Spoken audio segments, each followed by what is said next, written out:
Right now is a great time to get the lawn ready for the summer months ahead. And one of the first things you want to do is overall examine the lawn. But this is what I suggest you do, is to actually cut out a piece of the turf and pull it out so you can examine it. And the first thing I always look for is I take an example here of the side view and see if there's any dead grass that accumulates between the grass blades and the soil level below.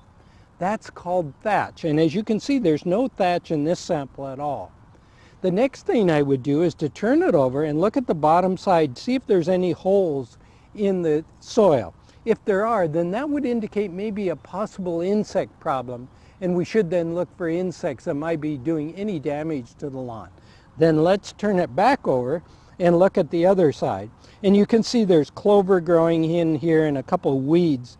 So that's a problem that we need to correct. But let's also look a little bit deeper, and when we do, we find some yellow grass blades. And if we look at the yellow grass blades closely, we'll see that they've been torn. Now that indicates that the blades of the lawnmower are dull and they're tearing at the grass rather than cutting it. So that indicates right away to me that I should have the blade on my lawnmower sharpened in order to cut that clean so it'll really look nice.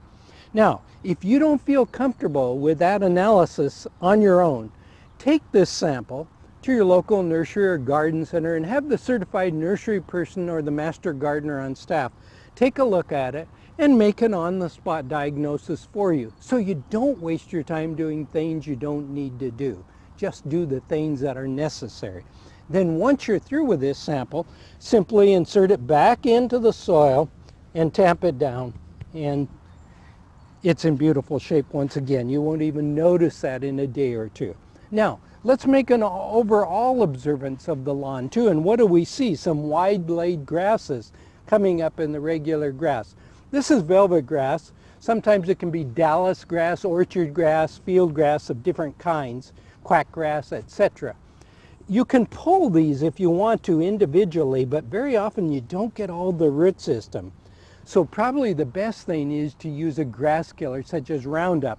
But you have to selectively put it only on this grass because it would kill the other grasses too.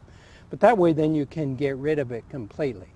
And another thing that's really important after you get the lawn cut, after you get it fertilized, the whole works, is to overseed the lawn with new grass seed, to fill in those bare spots. What a difference that makes.